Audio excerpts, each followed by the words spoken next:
আমাদের আমিরের জামাতের বক্তব্য অনেক সময় মিসকোট করা হয়, ইন্টারপ্রেট করা হয়। এটার ব্যাখ্যা আমাদের কলকে ডাক্তার তাহের সাহেব দিয়েছেন। আমরা নির্বাচন পেছানো না করা এ ব্যাপারে কোনো বক্তব্য কখনো রাখি নাই। বক্তব্যটা বুঝতে হবে। আমরা বলেছি, আমাদের আমির সাহেব বলেছেন নির্বাচন আমরা চাই, কিন্তু সেই নির্বাচন যেন তেন নির্বাচন না হয়। তো যেন তেনর অর্থই হলো কোনো দিকে প্রশাসন ঝুঁকে পড়বে, নিরপেক্ষ হবে না, আবার ইলেকশন ইঞ্জিনিয়ারিং হবে, আবার প্রশাসন জবরদস্তি করবে, কেন্দ্র দখল হবে।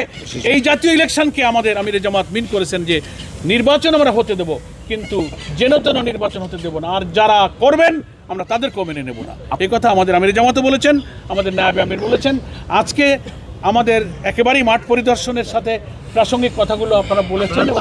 পিয়ার পদ্ধতির দাবি করে আসছেন, যদি সরকার পিয়ার পদ্ধতি মেনে না নেয় তাহলে কি আপনারা নির্বাচন? সেটা পরের কথা, পরে আমাদের দাবির উপর আমরা শক্ত আছি। আজকে এখানেই থাকুক না পরার ভাই, প্রশ্নটা হলো যে আপনারা এই সমাবেশের মাধ্যমে দেশবাসীকে কি বার্তা দিতে চান? এই যে বার্তা, 7 দফা দাবি আমাদের প্রচারণা আপনারা দেখেছেন। লেভেল প্লেইং ফিল্ড থেকে শুরু করে 7টা দফা আমরা দিয়েছি। নির্বাচন নিরপেক্ষ চাই, আমরা বিচার চাই, সংস্কার চাই, আমরা স্থানীয় সরকার আগে চাই, পিয়ার পদ্ধতি চাই, জুলাই সনদের বাস্তবায়ন চাই, অনেকগুলো কথা আপনারা আছে। আপনারা এই 7 দফা দাবি আমরা উত্থাপন করছি। আপনাদের সকলকে ধন্যবাদ। না, নাই। সরকারের ভূমিকায় এখনো জনগণ সংশয়ের মধ্যে আছে, এই জন্যই বলছি এই ফিল এখন নাই। আমরা আমাদের আমির জামাত এটা বলেছেন যে এই পরিস্থিতিতে তো নির্বাচন আমরা মেনে নিতে পারি না, লেভেল প্লেইং ফিল্ড এটা করতে হবে। অনেক ধন্যবাদ, সকলকে ধন্যবাদ। আসসালামু আলাইকুম ওয়া রাহমাতুল্লাহি ওয়া বারাকাতুহু।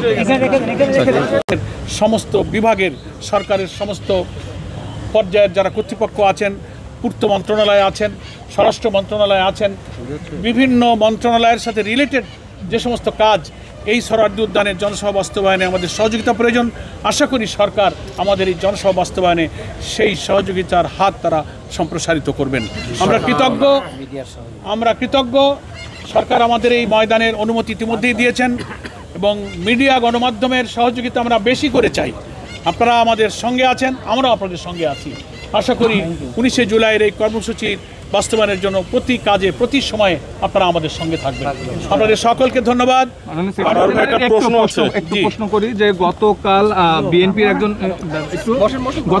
একজন শীর্ষ নেতা বলেছেন যে জামাত ইসলামী নির্বাচন নিয়ে ডাবল স্ট্যান্ডবাজি করছে। তাদের ব্যাখ্যাটা হচ্ছে যে তারা একদিকে নির্বাচন পেছানোর কথা বলছে, সংস্কারের কথা বলছে, অন্যদিকে বিভিন্ন আসনে তারা প্রার্থী ঘোষণা করছে। আসলে একটু বলবেন? আপনারা হয়তো লক্ষ্য করেছেন, এর জবাব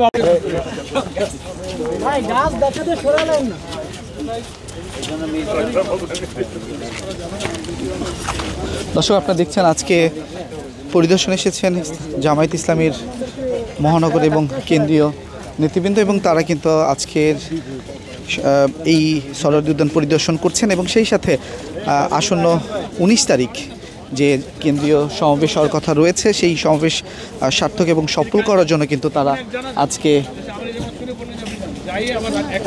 পরিদর্শন করেছেন।